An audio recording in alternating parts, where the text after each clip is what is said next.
tal? Buenas tardes, gracias por acompañarnos. Nos encontramos el día de hoy en el programa ¿Qué aprendemos hoy?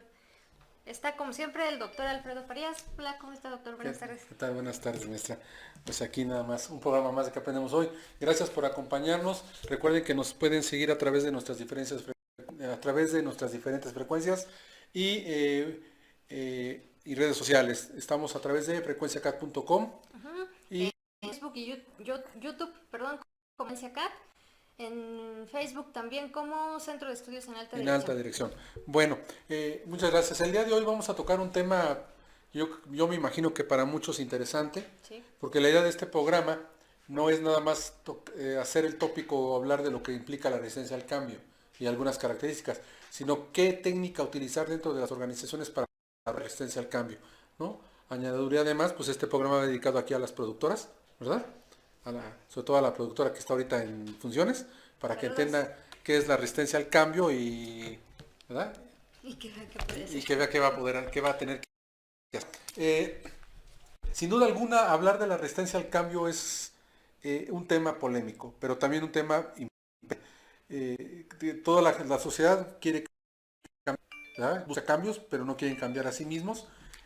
Las empresas desean mayor pues actitud de parte de los empleados y a veces no cambian los empleados, cambio en calidad de vida dentro de la vida organizacional, dentro del mundo de las empresas, pero tampoco hacen mucho por cambiar. Y considero que es un tema importante y relevante porque, sobre todo con las nuevas generaciones, los llamados millennials, que son chicos más individualistas, gente no ve la autoridad institucional como algo, un referente, sino más bien los ve de tú a tú. Es una sociedad que tutea todo, que pues la autoridad no la vislumbran como tal. Entonces, es difícil trabajar con gente de ese tipo, ¿no? Donde todo te critica, donde sueñan con ser libres, independientes, quieren hacer lo que ellos quieren. Es complicado ese tipo de perfil de empleado que es joven.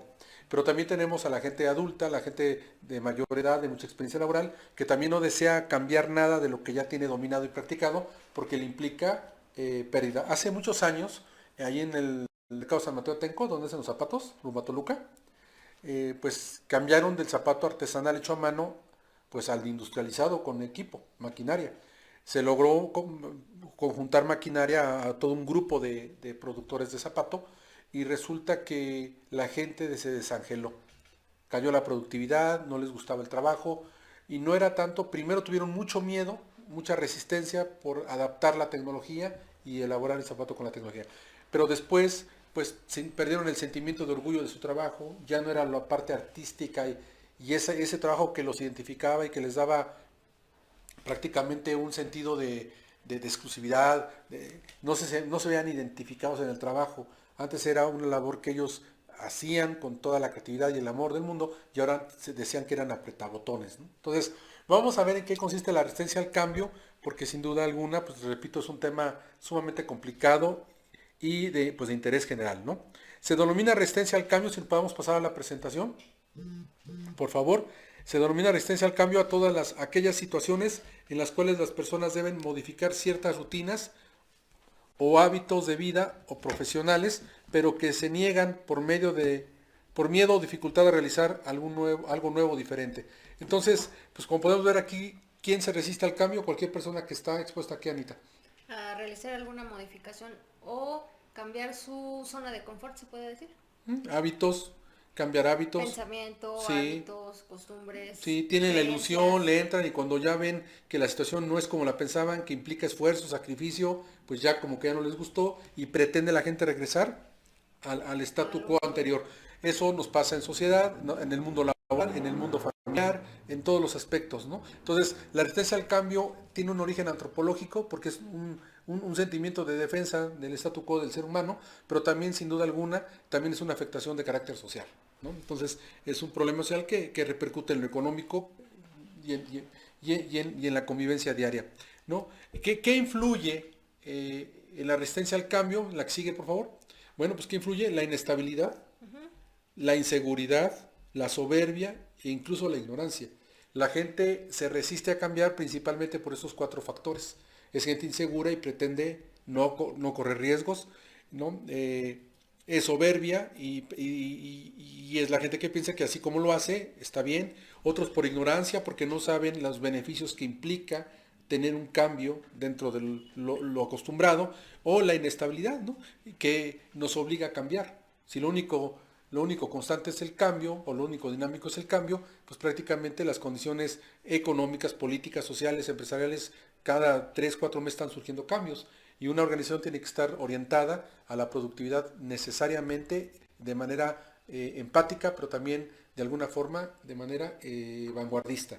Y esto implica que las formas las tenemos que reinventar cada vez. Tanto es así que el tema de innovación se ha vuelto no una moda, es una necesidad empresarial, es una estrategia empresarial, política, social, para poder adaptarnos a los nuevos cambios, ¿no? Que implica esto. Tú velo ahorita a nivel político, como hay una gran resistencia al nuevo sistema de gobierno, que tiene aciertos, tiene errores, pero la sociedad misma, parte de la sociedad que tenía privilegios y gozaba de cierto estatus, ahora se ha visto comprometida esa parte, ¿no? Y también a otros sectores. Pero entonces, no nada más es a nivel empresarial, tiene que ver a nivel político y también incluso a nivel personal y familiar. Entonces, este tipo de factores como son, te decía yo, la inestabilidad, la inseguridad y la observación representan pues el catalizador, ¿no? Del desarrollo del instinto que inhibe el carácter para manejarnos.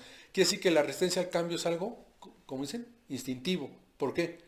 Porque no sabes a qué te vas a enfrentar o qué tanta esfuerzo, como mencionabas, necesitas para lograrlo. Exacto. No, pero no sabemos a qué nos vamos a enfrentar, pero todos estos factores los intuimos de una manera tan rápida, mentalmente tan veloz, que de inmediato codificamos nuestra emoción negativa, ¿no? Y nuestro código de pensamiento negativo respecto a esto nuevo que llega para mí. Y entonces a veces no sabemos a ciencia cierta ni siquiera cuál es el origen de que me resista al cambio, pero tristemente suele pasar, ¿no? Sí. ¿Cuáles son las principales causas que nos hacen tener resistencia al cambio? Miedo a lo desconocido o incertidumbre. Y es que el miedo es la emoción que pues genera. El miedo es un catalizador, el miedo es algo inherente en el ser humano, pero el miedo es lo que nos paraliza, lo que nos frena, lo que no nos deja hacer nada. El miedo es una emoción humana como tal y es una emoción que tenemos para defendernos de correr riesgos o de cuando estamos presentando alguna adversidad. El miedo no se puede evitar, el miedo no se puede sustituir ni eliminar. Al miedo hay que gestionarlo. ¿Y cómo lo gestionamos? Razonando con él, ¿no? O sea, ¿por qué me da miedo la tecnología? ¿Por qué me da miedo el cambio de trabajo? ¿Por qué me da miedo comprometerme a largo plazo? Es una emoción que surge, ¿no? ¿Por qué? Pues por una inseguridad, la soberbia, por el conformismo, por lo que tú quieras, pero al final del día eso nace en nosotros de forma instintiva, ¿no? Innata. O sea, aparece todo ese mecanismo de factores, internamente los pensamos y lo manifestamos a través de la resistencia. Cuando es por miedo, pues prácticamente nos paraliza. Entonces el miedo lo tenemos que gestionar, ¿no? Ese es tema de otro programa que a lo mejor lo podremos ver, cómo gestionar el miedo, que sería importante, pero de alguna forma el miedo no hay que rehusarlo, hay que confrontarlo. Y hay que comprender que pues solamente tomando control de la emoción y mentalizándonos a confrontarlos como podemos sacarlo, ¿no? Porque el costo del miedo es altísimo. Por miedo la gente vive infeliz. Por miedo estar en trabajos que no les gusta. Por miedo también aguantan el trabajo que no quieren porque se ven en condiciones de perder su centro de economía. Por miedo aceptan mediocridades, se conforman. O sea, el miedo es muy perjudicial en todos los aspectos, muy perjudicial, ¿no? Entonces, el miedo es uno. El otro, Falta de información. ¿estamos a cuadro o estamos a cuadro? Ok, el otro es la falta de información. Y eso también implica que tenga prejuicios. ¿Por qué? Porque no sabes, no conoces a lo que te vas a enfrentar, no sabes, no tenemos informas, datos. no tienes un algo, se puede decir, para ver. Una base. Una base para ver si No tenemos ni base para saber cualitativa cómo vas a actuar. ni cuantitativa para poder determinar cómo vamos a actuar o qué debemos de conocer o de saber del fenómeno que estamos nosotros trabajando, enfrentando. El otro aspecto son los factores históricos, ¿no? Si la experiencia ha sido mala o sé de experiencias negativas, pues más vale meter ruido, ¿verdad? Decir que la historia no favorece pues sí, pero no necesariamente se va a repetir ahora.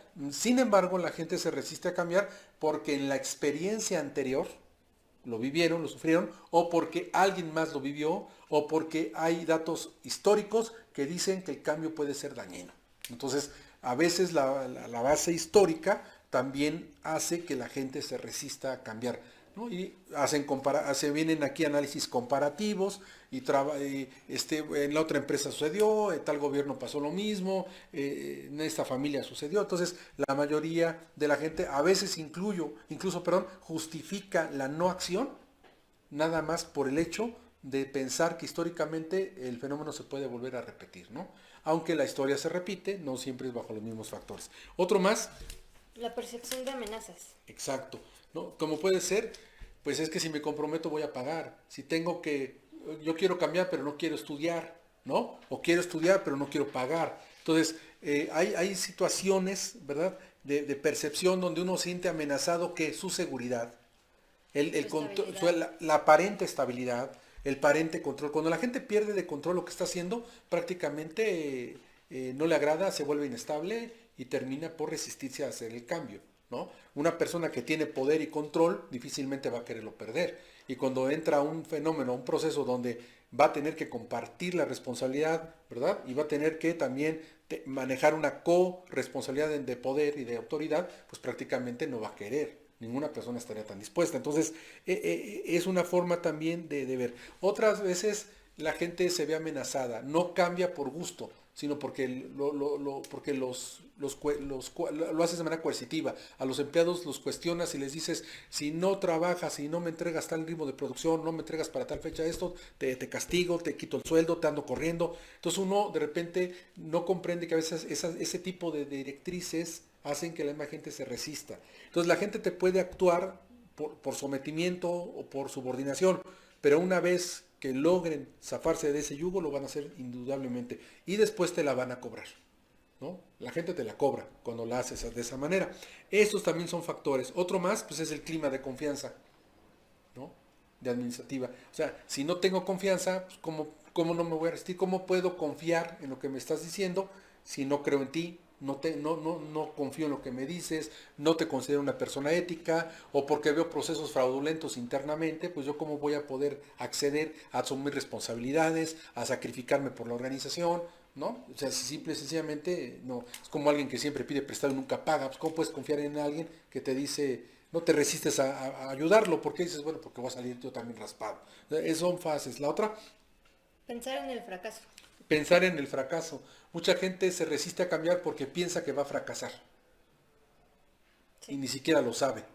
Pero son derrotistas, tienen una mentalidad negativa, tienen poca autoestima, y entonces la gente piensa que va a fracasar y como le tienen miedo al fracaso y no saben que el fracaso es el antecedente del éxito, pues prácticamente ahí clavan su tumba, ¿no? De ahí no se quieren mover, ¿no? Negarse a experimentar. Ese es otro. El mundo es de experiencia, ¿no? Entonces, una cosa es la antigüedad y otra cosa es cuánta experiencia tienes. Puedes tener un puesto durante 10 años y no haber asumido ninguna responsabilidad, ningún reto. Entonces no tienes experiencia. Tienes la práctica de 10 años, pero no tienes la responsabilidad. No sabes manejarte en estrés, no sabes manejar el sacrificio que implica dar resultados, y pues entonces prácticamente no adquieres experiencia, no tienes más aprendizaje, más que el dominio técnico. La experiencia también puede ser un catalizador en contra o negativo, si así lo vemos, ¿no? Es que nos va a salvar porque por experiencia y basado en datos históricos, como hace rato comenté, pues resulta que podemos tener muchos problemas para enfrentar el fenómeno, para dar el extra, o porque la gente no va a trabajar, no confiamos en la gente, ¿no? La gente no nos va a querer ayudar, en fin, todos esos fenómenos se van conjuntando. Todos esos factores intervienen al unísono, ¿eh? O sea, no es que sea uno u otro, muchos de ellos se codifican en nuestra mente de manera inmediata para poder reaccionar, ¿no? Entonces, eso es parte de lo que nosotros tenemos. Y uno más, pues es poca flexibilidad organizacional.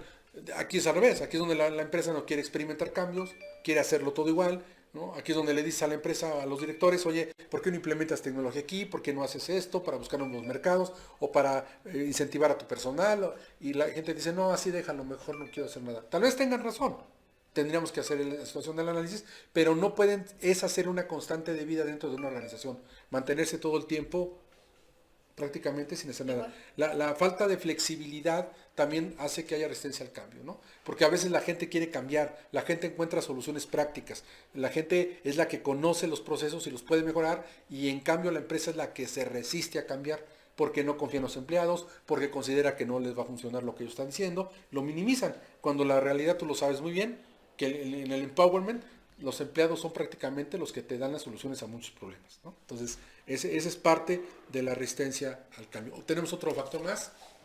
Aumento de las responsabilidades laborales. Eso también.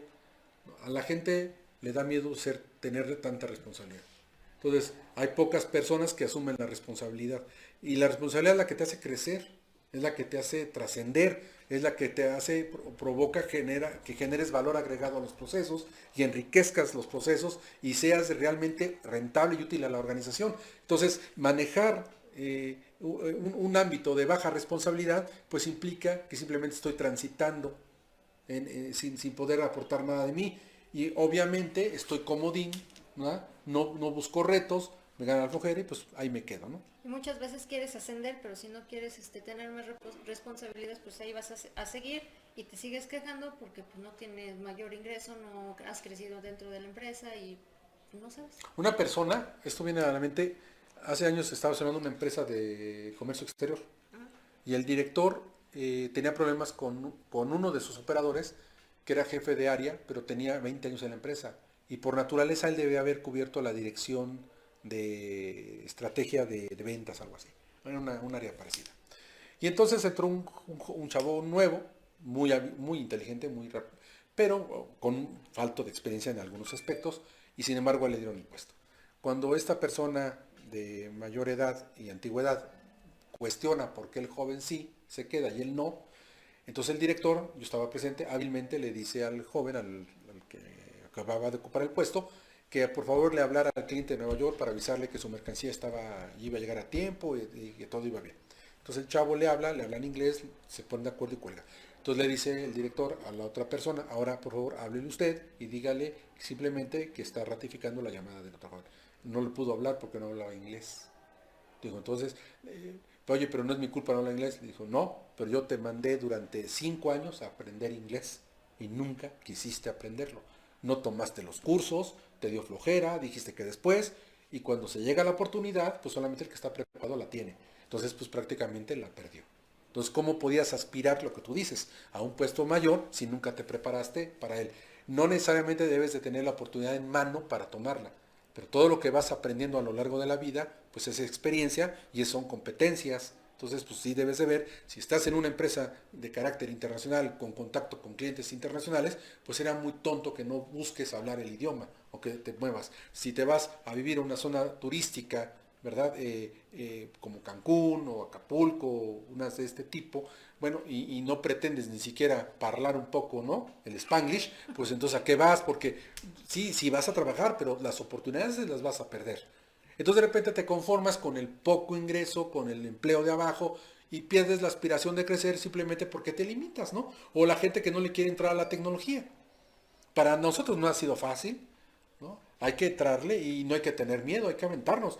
Hay que trabajarla y hay que ser inteligentes para no desperdiciar recursos, pero sin embargo no es que querramos o no, tenemos que entrarle, porque aparte en nuestro caso lideramos ese tema de educación. Entonces estamos educando a la gente y formándola para que trabaje con tecnologías. Imagínate si nosotros no quisiéramos entrarle, ¿no? Entonces haríamos una generación mediocre, pasma. Bueno, todo eso tiene que ver pues también con el aumento de las responsabilidades, ¿no? También por dignidad, por deber, por ética, hay que tomarlas, Sí. ¿vale?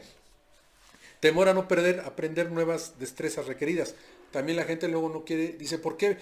No, si aprendo a manejar la máquina, la tecnología, al rato van a querer que yo lo haga, ¿no? Es que es lo mismo. Es que todo va ligado. Y si quieren que yo lo haga, pues al rato me van a obligar a hacer el trabajo. Entonces voy a salir más tarde, ¿no? Y me van a tener que hacer ir los sábados y trabajar. Y entonces ya no voy a querer trabajar. Y ya no puedo. Y me quedaba en mi casa a dormir hasta las 12 del día. Pues estaba yo más rico así, ¿no? Hay que mis jefes me mantengan. Bueno, pues así, qué padre. Pero llega el momento te obliga a despertar, ¿no? Y el despertar no es tan sencillo, o sea, cuando uno tiene y toma conciencia de que tiene que enfrentar la realidad de la vida, pues prácticamente, pues tienes que estar en condiciones de asertividad y de aprender nuevas competencias laborales. Gente que no quiere aprender, ¿no? Que quiere hacerlo tradicionalmente. Tristemente me tocó ver en una institución bancaria que hicieron toda la inversión para un software nuevo, la gente lo tomó, lo adoptó, fueron millones y millones de pesos, los que gastaron 100 millones. Y al final la gente utilizaba el software, pero todavía utilizaban sus hojas en Excel, porque en eso sí confiaban. Y no confiaban tanto el software, le tenían miedo a cometer un error, y que tú sabes bien de qué banca hablamos, ¿no? Y que por eso perdían hasta el puesto, ¿no? Entonces preferían tener doble trabajo, pero hacerlo allá. Y después se quejaban de que tenían más horas de trabajo, pero pues era un producto de falta de... De ellos, o de- sea, pues ellos no lo estaban hasta que no haciendo. les dieron, hasta que no fueron y les quitaron los calculadores de Excel y los obligaron a trabajar en el sistema, fue que ya empezaron a entrarle, ¿no? Pero si les preguntas, no. Y te hablo de gente profesionista, y se estaba resistiendo al uso de una nueva tecnología. Entonces es normal, ¿no? Y la falta de tacto a quien introduce el cambio, eso también. Dentro de las organizaciones, pues el director, el consejo directivo, pues debe tener tacto en cómo el cambio debe de ser un poco gestionado en un proceso sutil.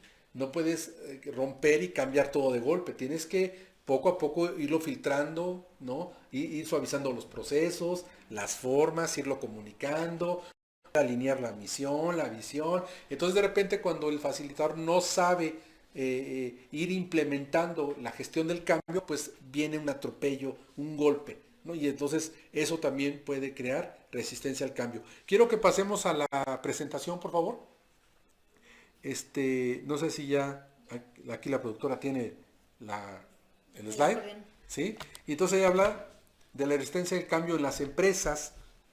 La resistencia al cambio puede ser una actuación que puede complicar la situación de la empresa, ya que los cambios se están produciendo y es necesario adaptarse a esos cambios para que la empresa sobreviva o se haga más competitiva. Bueno, entonces ya centrándonos en el valor de la empresa, pues entonces también las empresas sufren De la resistencia al de cambio. la resistencia al cambio, ¿sí? El punto es que cómo la podemos romper. Vamos a citar 10 consejos, pero no vamos, el programa de uno queda en consejos.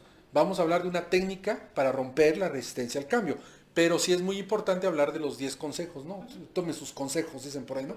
¿No? Pero a ver, hablamos de 10 consejos para enfrentar el cambio en las empresas. El primero es, nos vamos a la presentación, gracias. El primero es, Reconozca el cambio, lo más importante que debe hacer ante la presencia de cambios inquietantes es reconocerlo. ok, entonces lo primero que tiene que hacer la organización es que debe de reconocer El cambio. que el cambio, y el cambio se puede dar por obsolescencia, ¿verdad? Por falta de competitividad, por cambio en los mercados, por un cambio a nivel sociopolítico, ¿verdad? O económico. Entonces, a veces las circunstancias hacen que la vida de la empresa se transforme, ¿verdad? La apertura global, los nuevos mercados, la competencia, hay un sinfín de factores, la misma tecnología obliga a la innovación y eso obliga el cambio constante. Ese es el primer punto. Otro aspecto que obliga a cambiar a las empresas, Reconozca sus temores o debilidades. eso también. Debilidades pueden ser poco recurso financiero, ¿no? Pequeña capacidad instalada o personal no tan competente en el aspecto de formación. Otra debilidad puede ser la zona geográfica. Entonces, bueno, tengo yo que analizar cuáles son las debilidades y lo que a mí me implica el temor, porque un emprendedor, un empresario, siempre tiene temor de perder, ¿no? Una decisión mal tomada hace que la empresa se caiga, se destruya. Eso también es algo que las empresas deben de medir, ¿no? La tercero, Acepte sus sentimientos y de ser necesario busque apoyo. sí, a veces el problema es en la persona y sobre todo para los líderes de las organizaciones. El líder es el que tiene miedo y ese miedo lo contagia a la organización, ¿sí? A veces el empleado le tiene miedo al líder, porque el líder está loco y trae proyectos nuevos y luego pone de cabeza a la organización. Entonces, aquí lo que tenemos que atender es cuál es el sentimiento que podría invadir mi capacidad de enfrentar la gestión del cambio, ¿verdad? Tal vez puede ser el miedo a perder, la frustración, el perder una solvencia económica, ¿verdad? O el tener afectaciones de liquidez, o me va a obligar esto a tener que invertir en nuevos procesos y tal vez ahorita yo no quiero ya enfrascarme en tantos pleitos porque pues la verdad tengo miedo de no poder tener el control de todo lo que se viene, mi desconocimiento, que será la ignorancia, es la que está empujando para que lo evite, o tengo que confiar en ciertos empleados de tal nivel estratégicamente para que ellos lleven la práctica y no confío en mi personal o no lo considero competente, óyale, pues entonces ahí sí tenemos problemas, ¿no? El personal se te va a equivocar tarde o temprano, eso no lo puedes evitar, pero tienen que entrar a los trancazos como va. Entonces hay muchos detalles, ¿no? La otra más, ¿cuál es? Perdón. Administre mejor su tiempo. Eso es otro, ¿no? Uno de los consejos que nos dan para enfrentar el cambio es administrar mejor el tiempo. El cambio va a requerir más jornadas de práctica, más jornadas de planificación, de gestión, de capacitación, de formación, entonces de uso más de los equipos de mejora, del talento humano. Bueno, entonces tenemos que dar espacio en tiempo a la organización para que aproveche ciertos momentos en la gestión del cambio, ¿no? Que debe ser programado y gradual, sí, o gradual y programado. Otro más. Mejor la comunicación. Eso es vital. La comunicación, la escucha activa. La gente oye pero no escucha. La gente escucha para defenderse, no para asimilar y para comprender lo que le estás diciendo. Entonces la gente a veces le estás hablando los motivos y qué es lo que cuando te escuchan por defenderse. Pues luego te empiezan a decir. O sea, viene la emoción y ya se negaron a escuchar, ¿no? Entonces te oyen pero no te están escuchando. Cuando esto pasa en las organizaciones, pues no hay un liderazgo, ¿no? Se pierde la comunicación entre empleados y directores y todo este tipo de barreras de comunicación van creando vacíos de apoyo, vacíos de trabajo colaborativo, que lo que van generando es individualización, grupitos, empieza la grilla, el golpeteo y la resistencia al cambio se presenta. La organización tiene que ser muy cautelosa en este tipo de aspectos, ¿no? Tiene que mantener pues una actitud también positiva. La empresa debe de comunicar éxitos, no debe de comunicar, siempre hay problemas. Entonces la empresa, por muchos problemas que haga, siempre tiene que comunicar que ese problema es crisis, es sinónimo de una oportunidad y que pueden mejorarlo. También la capacidad de adaptación. Las organizaciones tienen que adaptarse al cambio, es una obligación directiva, ¿no? Sí. La gente que está al frente de una organización, el grupo de directores que están al frente a la organización, deben de manejar una visión muy preventiva, muy visionaria, a mediano y largo plazo, y deben de contar con estrategias alternas que permitan optimizar eso, ¿no? Una más es ser flexible y las últimas dos. Participar en el cambio y aumentar su valor. Bueno, pues esas son 10 consejos, si pasamos a cuadro, 10 consejos que nos permiten a nosotros, de alguna manera, gestionar la resistencia al cambio. Pero aquí hay otra pregunta. ¿Quién es el responsable de hacer la gestión para romper la resistencia al cambio en una organización? El jefe. En este caso le vamos a llamar o el líder. El líder, y a los que egresamos de carreras administrativas, siempre nos dicen, ustedes son agentes de cambio. Es algo que te dicen. Y yo cuando termine esta carrera de administración o del área directiva o en área de negocios, ¿qué voy a hacer? Usted va a ser un agente de cambio. Suena bonito, ¿no? Y usted va a ser el líder, cabrón. Usted va a ser el chingón, ¿no? Usted es aquí el médico de la organización y, no, pues ya te pones acá, ¿no? Y a las dos primeras te quieres echar a correr. ¿Qué es ser agente de cambio? Bueno, no sé si sea el director o el gerente, pero el que lleve a cabo la implementación de la técnica de la que vamos a hablar ahorita para romper la resistencia al cambio en las organizaciones, ese va a ser agente de cambio. Yo podré ser el director general o el director administrativo, el director de comercialización, pero en este momento cuando se trate de gestionar y romper la resistencia al cambio en grupos dentro de la empresa o en la empresa misma, pues en ese momento surge la faceta de agente de cambio. ¿Qué implica qué? Si no lo puedes aquí, ¿nos puedes pasar a cuadro, al slide, por favor? Un agente de cambio se define como aquel que es capaz de desarrollar en una organización acciones, actitudes y procesos que permiten realizar mejoras proactivamente, tanto internas como externas. Asimismo, este puede ser externo o interno a la organización. Ok, nos vamos a cuadro. A ver, ahí es donde yo quería llegar y ahí me voy hasta con un poquito de más calma. El agente de cambio tiene que incorporar en el cuerpo de empleados los tres factores que dijiste. Debe de ser capaz de generar acciones, actitudes y procesos. Otra vez, acciones, actitudes y procesos que permitan realizar el cambio. realizar mejoras Bueno, proactivamente. Proactivamente quiere decir que de manera voluntaria, ¿verdad? Participativa, convencidos. Tienes que hacer eso con el personal. Una pregunta. Sí. Aquí hablando de las personas o de la gente del cambio, ¿qué tan conveniente es que un mismo director o un mismo jefe tenga que ser el agente de cambio? Si tiene la credibilidad, sí. Si tiene la autoridad institucional o es el líder formal, debe. O una persona que tenga un cargo No, menor. no importa quién. No, tú puedes facultar a alguien para que se Mi pregunta va enfocada a, si yo veo que el jefe es el actor de cambio, entonces voy a asumir que me están obligando a... No necesariamente, porque ahí es donde viene la fase de comunicación. Por eso te digo, el líder formal debe de estar involucrado en el proceso de cambio. Eso no cabe. Quien gestiona el proceso, ¿verdad?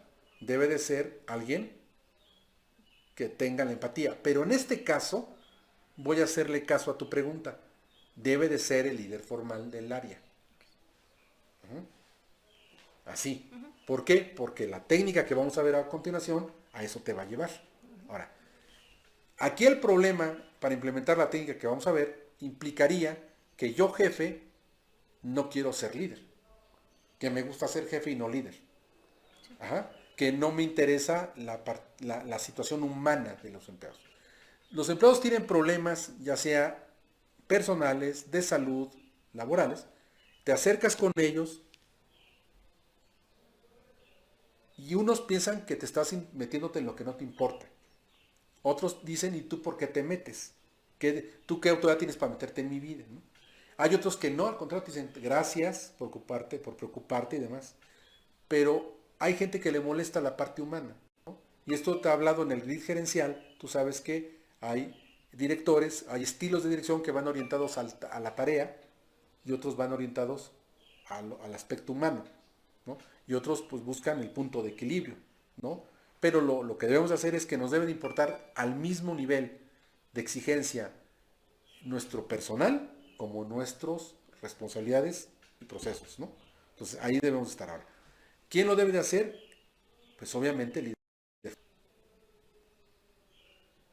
Es que el líder formal no tiene la empatía ni la confianza de su personal y de su grupo, vas a tener que meter un agente de cambio, un facilitador, que puede ser alguien externo generalmente para evitar conflicto interno, y entonces al director lo sumas al equipo, como uno más del grupo, ¿no? Pero si te quieres ahorrar esa chamba, entonces sigan viendo nuestro programa en este momento para que puedan ver la técnica. Y si son buenos líderes, ya la hicieron, ¿no? Si no, pues ahí me buscan, no es cierto, busquen a alguien que los pueda ayudar, porque entonces buscarían a un facilitador externo. Hay organizaciones que buscan agencias externas precisamente para evitar esta discrepancia. Pero no sería lo correcto, porque quiere decir que recurriste a alguien de fuera para que te ayude metodológicamente, pero la identidad, la cohesión, la empatía en grupo no se dio. Ahora, tal vez la tengas que trabajar con el externo y decirle que al final tiene que llegar a eso, ¿no? Pero para eso hay que medir entonces, hay que hacer un clima organizacional, test de cómo se encuentra la organización internamente, ¿no?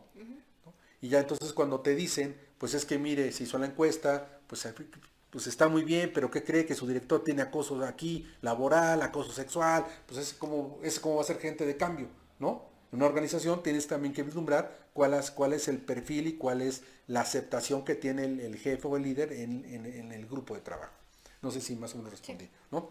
Pero entonces, ¿qué tengo que hacer yo para que logre en mi equipo de trabajo generar el rompimiento de la resistencia al cambio?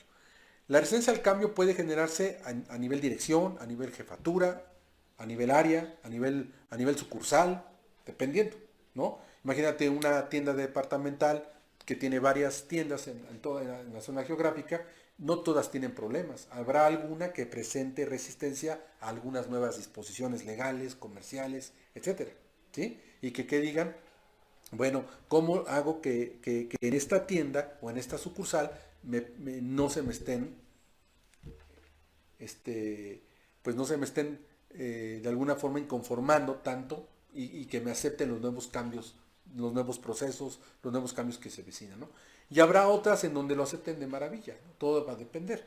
Bueno, aquí el tema es que independientemente de en dónde surja o quién sea el grupo pues que esté siendo resiliente, aquí la realidad es de que lo que tenemos que hacer es manejar una técnica que te permita generar en el comportamiento de las personas acciones, como dice aquí, ¿qué más? Actitudes y Procesos. procesos que le permitan empatar con la organización.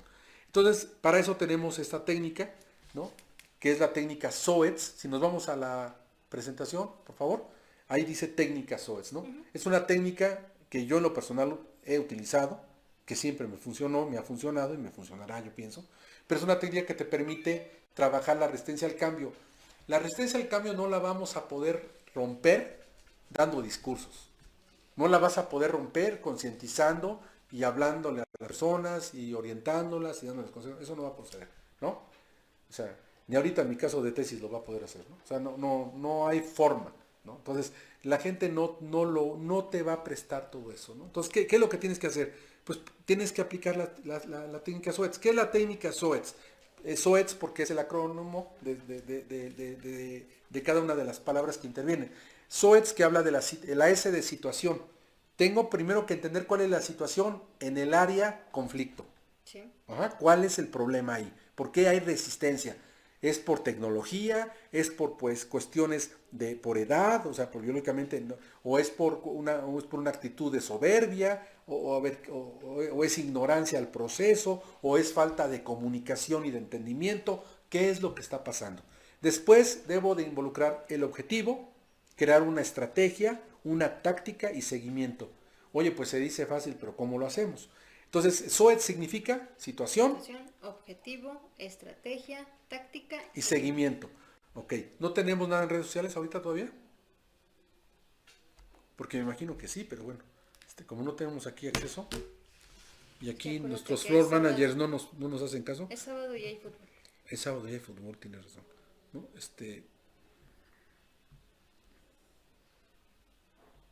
Y el cambio de horario como que...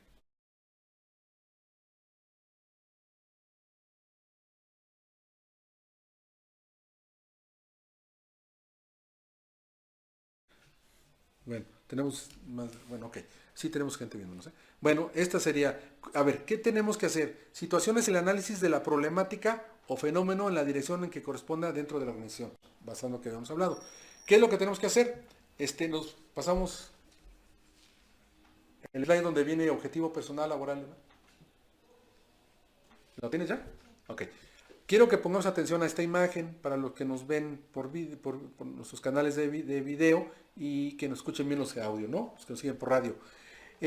Lo que tengo que hacer con el personal es con cada uno del grupo implementar lo que es un objetivo personal, un objetivo laboral y un objetivo familiar. Si yo tengo resistencia al cambio, lo que yo tengo que hacer es, si yo tengo resistencia al cambio, lo que tengo que hacer es a cada empleado, Sí. a cada miembro de mi equipo, ¿no? De manera individual, explicarle que viene un proceso de cambio, no necesariamente decirle que se va a tener que romper la resistencia al cambio, pero lo que le voy a poner, lo que le voy a pedir es que tenemos que hacer un nuevo programa de trabajo integral, y entonces a cada empleado le digo, a ver, necesito que me expliques para el próximo año, para un año, que me digas cuál es tu objetivo personal para el próximo año, cuál es tu objetivo laboral aquí dentro de un año, cuál es tu objetivo familiar dentro de un año. A esos tres. ¿Por qué? ¿Por qué tengo que hacerlo así? Pues se van a preguntar, ¿y eso qué tiene que ver? Bueno, lo que pasa es que voy a provocar actitudes, acciones y procesos en lo personal. Mucha gente que tiene resistencia al cambio es porque se deja llevar por lo que los demás dicen o es porque es un error colectivo de pensamiento del grupo. Cuando yo hago esto, primero, lo que voy a hacer es decir a la persona, a ver, ¿cuál es tu objetivo personal el próximo año? Y como objetivo personal puede ser algo muy de él. Capacitarse, aprender un idioma, ejercitarse, estudiar yoga, leerse 20 libros, o sea, viajar por el mundo, lo que él quiera. Es un objetivo muy personal, Sí. ¿verdad? Debe ser, como todos sabemos, que el objetivo es ser viable, alcanzable, medible, cuantificable, pero al final se pone un objetivo, Sí. ¿no? Entonces, ¿cuál es luego un objetivo laboral?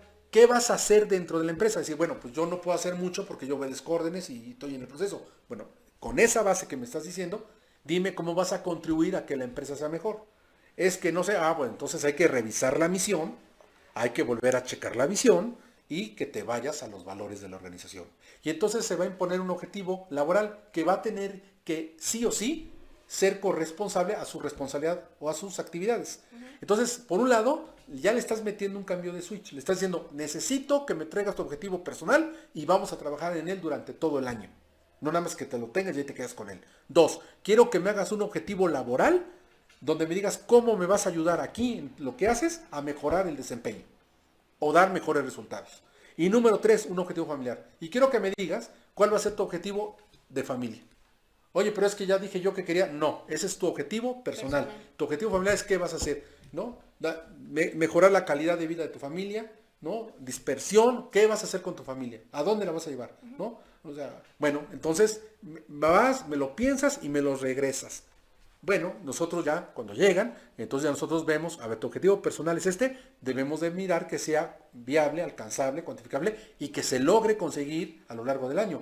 Porque si es un objetivo que está muy distante, lejos de que la gente se te entusiasme, al cuarto o quinto mes se te desploma, porque ya no lo va a alcanzar. Entonces, si te traen un sueño guajiro, tampoco lo podemos aceptar. Tenemos que ver cuestiones muy concretas. Te repito que esto es cuando hay resistencia al cambio, no tienes que hacerlo siempre. Luego, ¿cuál es el objetivo laboral? Pues te tienen que decir cómo piensan contribuir en la mejora, ¿verdad? En la creación de valor hacia lo que están haciendo y volverse más productivos, más eficientes, reducir merma, incrementar la productividad, mejorar los reportes, los checklists, o sea, implementar una cultura de calidad o manejarse por 5 S como sistema de calidad. Ellos dirán qué van a hacer. Y después viene el objetivo familiar, ¿no? Y tal vez te dice convivir con mi familia en estas épocas o hacer actividades familiares de este tipo. Ahí es donde tienes que tener cuidado, porque invariablemente ahora la organización debe de cuidar. Ahora a mí me toca como empresa a ellos generarles un objetivo personal.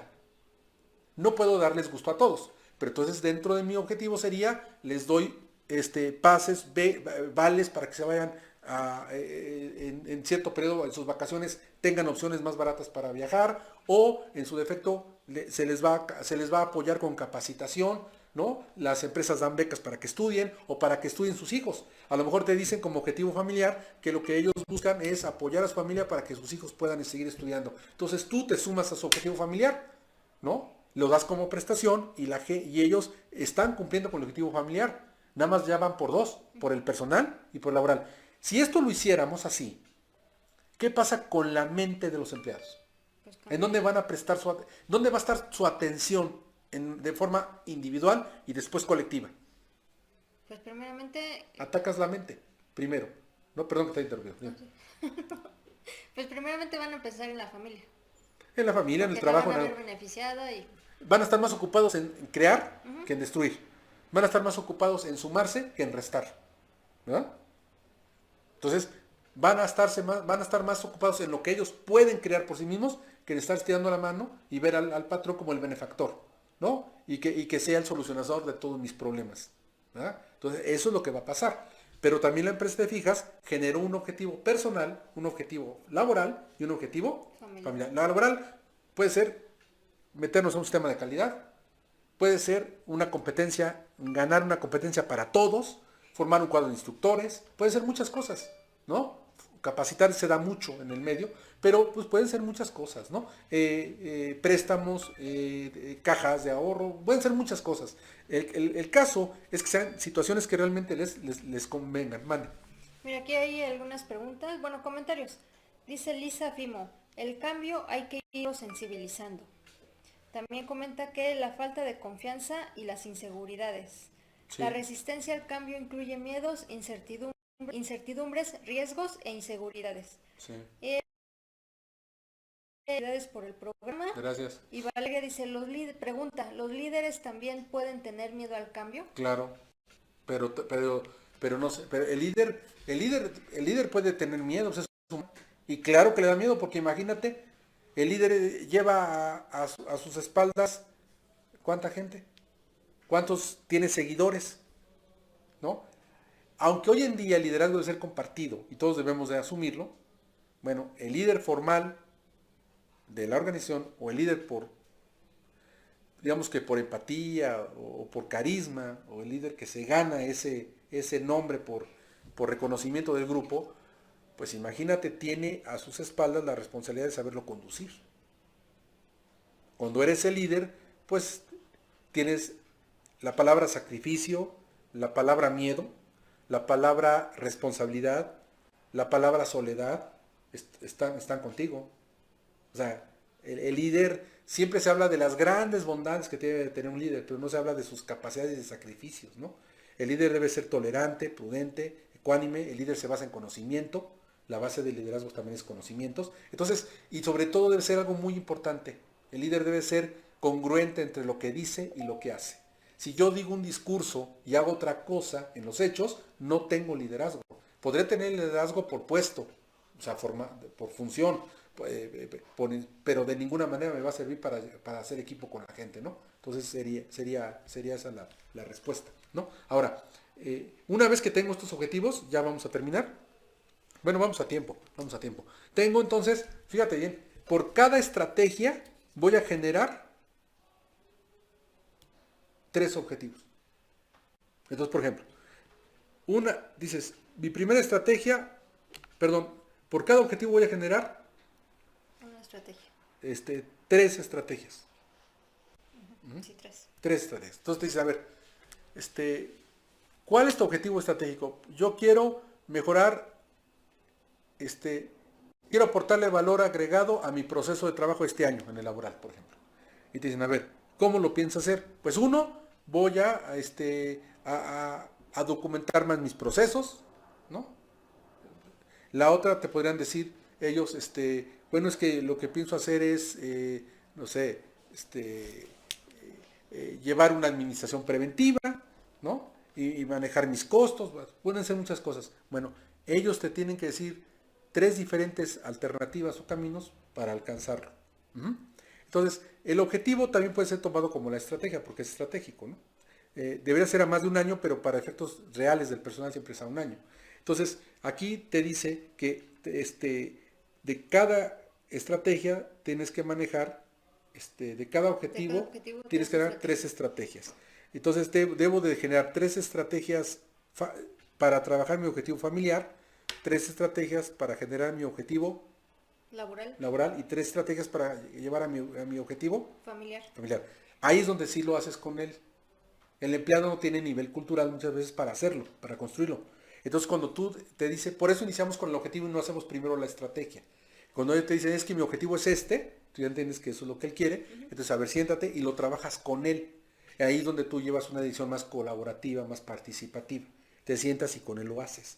Establece, no lo haces tú no controlas tú lo que él decide, lo decide él, tú nada más lo vas orientando, por eso eres agente facilitador. Entonces tú le vas facilitando el camino para que él descubra lo que quiere hacer. Y en ese momento, ¿qué hacen? Bueno, pues ellos determinan 3 estrategias para alcanzar su objetivo personal, 3 estrategias para alcanzar su objetivo laboral y familiar. Si el familiar dice, yo lo que quiero es que mi familia mejore su calidad de vida este año, ¿cómo le vas a hacer? No necesariamente va a ser económico, pero mejor calidad de vida, que es convivencia familiar. La otra, mejor capacitación y mayor formación educativa con mis hijos. Y la tercera, pues puede ser la que quieras, ¿no? Entonces, eso es lo que te van a poner ahí ellos. Cosas que sean alcanzables, que empaten, que estén con ellos. Entonces, tengo que por cada objetivo voy a generar 3 estrategias, ¿sale? Y nos vamos al siguiente slide. Y entonces aparecen las tácticas. La táctica es el qué voy a hacer en concreto, ¿ok? Entonces, por cada estrategia voy a generar 3 objetivos. Por cada objetivo, 3 estrategias. Y por cada estrategia, 3 tácticas. Entonces, a ver, ¿en qué los vas a capacitar? Pues los puedes capacitar en ética, en valores, ese sería un camino. El otro podría ser en educación formal, que vaya a la escuela y que veas que sí esté cumpliendo, que sea formativo, y la otra forma de mejorar el aspecto de educación de tu familia, ¿cuál es? ¿No? A lo mejor manejar aspectos de desarrollo humano, ¿no? En la familia. Entonces son 3 caminos diferentes que juntándolos te van a lograr hacer que haya mejor convivencia familiar, ¿no? Hacer reuniones, mayor respeto, por eso hablas de desarrollo humano, tolerancia, valores, entonces empieza a trabajar ahí. Aquí el problema es que la familia lo tiene que seguir. Si la persona que tienes enfrente no tiene ascendencia dentro de su familia, va a ser un problema. No le negocies ese tipo de objetivos. No le va a funcionar. O sea, si el empleado es hijo de familia y todo el día está del chongo con su familia y tú le estás diciendo que tenga un objetivo familiar y dice va a ser mejorar la calidad de vida familiar, pero el chavo tiene conflictos de comunicación con sus padres, no lo pelan o cosas así, pues ahí lo estás aventando al matadero. Por eso tienes que negociar con el que quiere hacer y debes de entender su contexto. ¿Sí? Sí. ¿Ah? Inclusive, ahora en día tú sabes que los problemas laborales no se resuelven en grupos, se resuelven de forma individual. Cada empleado trae su bronca. Lo que sí es correcto es que cada empleado te contamina a los demás. Con su actitud, con su forma de ser, te echa a perder a los otros. Entonces sí lo tienes que extirpar, ¿no? Es un tumorcito que hay que correr. Pero tú corriges o negocias con los empleados uno a uno, no en grupo. Entonces aquí tenemos pues 3 estrategias, por cada objetivo y 3 tácticas por cada estrategia. De tal forma, si nos pasamos a siguiente, tenemos que, por un objetivo tenemos 3 estrategias y tenemos 9 tácticas y entonces hay que darle seguimiento. Calendarizas metas, le pones metas que deben ser cortas, alcanzables. Las metas son las cuantificaciones de ese objetivo, ¿no? Aunque acá nosotros sabemos que metas son sueños y que no están determinadas en tiempo, dentro del campo de la práctica son cuantificaciones. Entonces, tú negocias con ellos las metas y entonces ya los ves cada mes. La pregunta es, ¿cuánto tiempo le vas a dedicar a ese desempeño a lo largo del año? Mucho. Y vas a trabajar con tu equipo de trabajo. ¿Sí? Y eso puede generar cohesión, si lo sabes hacer, mayor empatía, identidad. Y el día de mañana que requieras de tu grupo para hacer un proceso de cambio, lo logras porque tienes a la gente contigo, porque están trabajando. Siempre y cuando el de arriba, el director general o el consejo de administración, respeten el proceso. Porque si ellos no te respaldan, no lo vas a poder continuar, ¿no?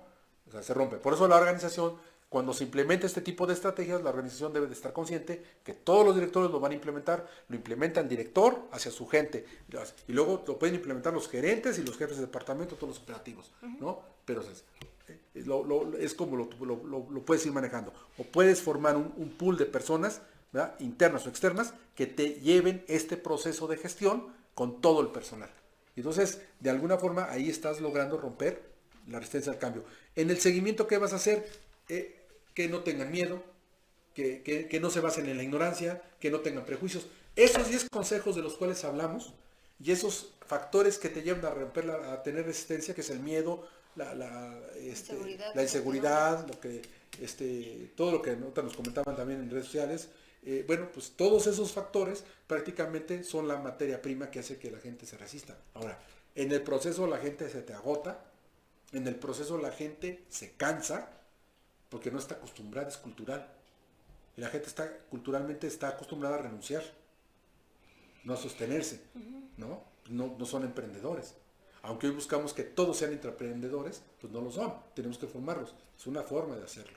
Entonces la resistencia al cambio es un fantasma que se hace presente cada vez que hay un factor de este tipo y que nos puede echar a perder cualquier ámbito empresarial o cualquier nuevo proyecto donde hay recursos, hay esfuerzos involucrados, pues nos pueden hacer caer. Por eso es muy importante romperla. Hay que identificarla y quitarla. Esta es una técnica. Hay otras muy cualitativas. Esta también lo es, pero esta es más colaborativa, esta es más participativa. Yo personalmente la he implementado en varios lugares y me ha funcionado, ¿no? Entonces, ahora, en la parte de seguimiento, ¿qué es? Pues ir viendo que esos consejos que hace rato hablamos se apliquen, que los factores que lo inciden se eliminen, y el seguimiento implica reforzar la conducta. ¿Qué conviene hacer en este caso? Un programa de incentivos, ¿no?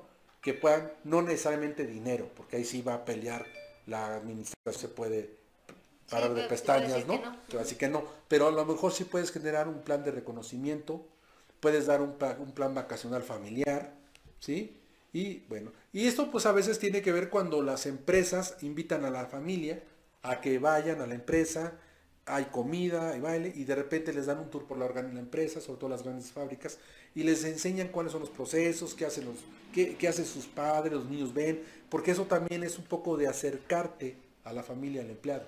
Y eso también te ayuda mucho, porque atrás de cada empleado tenemos alguien más que es la familia y sobre todo la compañera o el compañero que ayudan al que está trabajando para uno o para una organización a vestir. Por ejemplo, en una empresa donde tiene obreros y tienen un sistema familiar tradicional donde la mamá está en la casa cuidando a los niños, bueno, tú le pagas al obrero, el obrero lo tienes aquí, pero allá en casa está la esposa que es la que le lava el overol, la que le da de comer, o sea, también ese beneficio debe de ser extensivo hasta allá, ¿no? Debes de preocuparte por esas cosas, ¿no? De repente hay concientización, tú puedes hablar de un valor vamos a reforzar como objetivo laboral, vamos a reforzar uno de los valores de la organización, ¿no? Y es el respeto al medio ambiente. Pues entonces puedes hacer labores labores educativas y formativas que hablen sobre el respeto al medio ambiente. Entonces hay desde ir a sembrar arbolitos hasta identificar mapas de riesgos, muchas cosas que se pueden hacer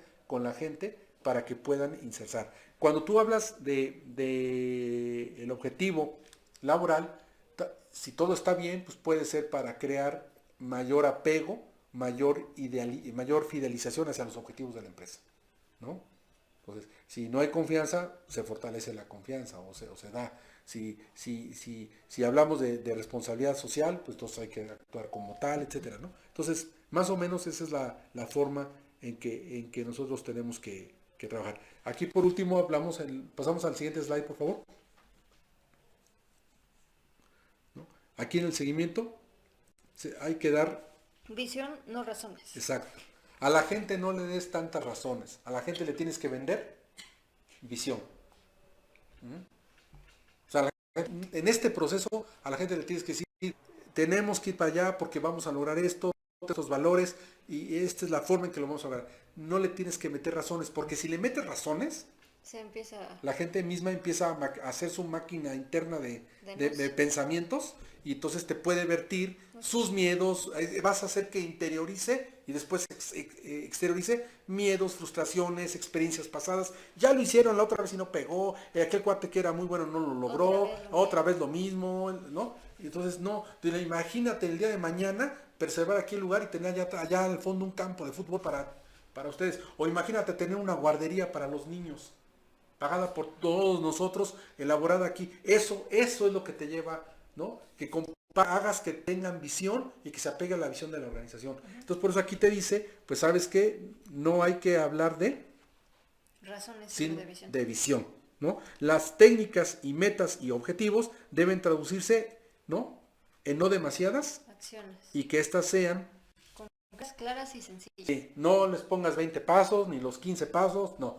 2, 3 acciones que te lleven a ese objetivo. La gente no está acostumbrada a hablar a largo plazo. La familia no piensa a largo plazo, piensa a corto plazo, ¿no? Las empresas son las que piensan a largo plazo, ¿no? Y muchos empleados nada más piensan en el hoy, este mes, el próximo mes. No tienen compromisos anuales porque no les interesa o porque simplemente generacional o socialmente no están formados para eso.